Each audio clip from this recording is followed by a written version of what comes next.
Study group study में आपका बहुत बहुत स्वागत है। आज के इस वीडियो में हम लोग एक थ्योरम और सीखेंगे और इस थ्योरम में हम लोग ये सीखेंगे कि किसी भी सेट के टोटल उपसमुच्चयों की संख्या कैसे निकालते हैं, उसके लिए फार्मूला का हम लोग प्रूफ देखेंगे। तो चलिए देखिए, ठीक है। यदि समुच्चय ए में अवयव की संख्या n है तो उसके कुल उपसमुच्चयों की संख्या 2 की पावर n होगी। जरा समझिए कैसे। जैसे मान लें एक सेट है, उसमें 2 एलिमेंट है, तो इसका आप कितने उपसमुच्चय बना सकते हैं?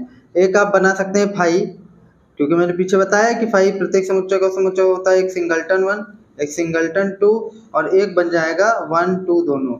देखिए, तो ये 1 2 3 4 उपसमुच्चय है। आपको अगर इनकी संख्या पता करनी है तो आप 2 लिखिए, 2 की पावर n एक सूत्र है उसको लगाइए। यहाँ पर n क्या है? अवयवों की संख्या। तो यहाँ कितने अवयव हैं? 1 2, तो यहाँ हो जाएगा 2 की पावर 2 इज इक्वल टू 2 की घात 2 कितना होता है? 4। तो देखिए 1 2 3 4, तो इस तरीके से बड़ी आसानी से ये निकल आता है। लेकिन ये 2 की पावर n ही क्यों होता है? इस फार्मूला का प्रूफ देखना है तो आइए आप लोग इस थ्योरम पर देखते हैं। ठीक है, देखिए संचय की परिभाषा से, अब हो सकता है आप लोगों में बहुत से लोग क्रमचय संचय न जानते हो, परमुटेशन कॉम्बिनेशन न जानते हो, तो अभी के लिए आप बस इसको रट लीजिए कि ऐसा होता है। बाकी जब हम लोग द्विपद प्रमेय वगैरह और क्रमचय संचय पढ़ेंगे तो वहां इसको हम लोग डिटेल से जानने का प्रयास करेंगे। ठीक है, तो चलिए फिलहाल संचय की परिभाषा से हम जानते हैं कि NCR। देखिए संचय की परिभाषा क्या होता है कि n विभिन्न वस्तुओं में से r वस्तुओं को चुनने के लिए हम लोग कहते हैं NCR। जैसे 10 वस्तुएं रखी हैं, 10 वस्तुओं में से 2 वस्तु निकाल लिए, तो उसको हम कैसे लिखेंगे? 10C2।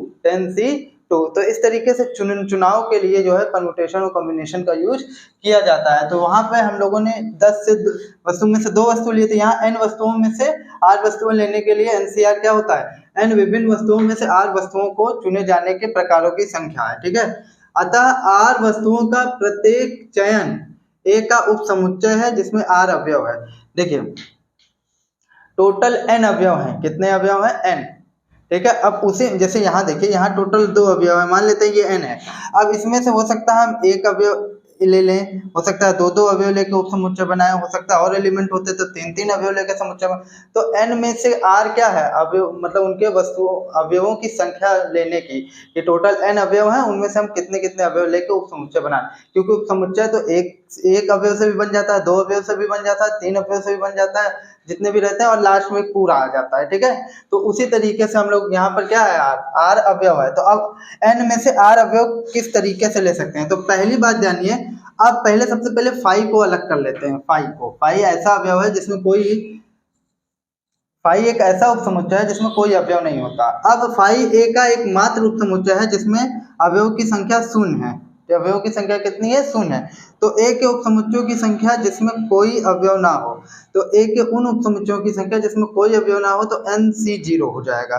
ठीक है, इसी प्रकार A के उपसमुच्चयों की संख्या जिसमें एक अवयव हो, तो अब NC1 हो जाएगा। r की जगह हम लोग अवयव ही तो ले रहे हैं। ठीक है, एक उपसमुच्चयों की संख्या जिसमें 2 अवयव हो तो NC2। इसी तरीके से चलते चले आएंगे, तो लास्ट में एक बार हम पूरा वही ले लेंगे। तो क्या होगा? एक के उपसमुच्चयों की संख्या जिसमें n अवयव हो तो NCN हो जाएगा। इसलिए एक के कुल उपसमुच्चयों की संख्या आप इन्हें जोड़ दीजिए, NC0 plus NC1 plus NC2 plus NCN। तो अब इसको ये क्यों हुआ, कैसे हुआ, इसकी चर्चा हम लोग द्विपद प्रमेय पढ़ेंगे तब फिर करेंगे। और आप में से कोई हमें याद दिलाइएगा कि जो है पीछे वो वाला चीज से इसको रिलेट करते समुच्चय की परिभाषा। तो अभी बस मेरे लिए थोड़ा सा कष्ट करके ये बस जान लीजिए कि इसका जो प्रसार होता है द्विपद प्रमेय द्वारा, इसको जो हम लोग 1 + 1 की पावर n लिख लेते हैं, तो यही हो जाता है 1 + 1 हो जाता है 2 और 2 की पावर n हो जाता है।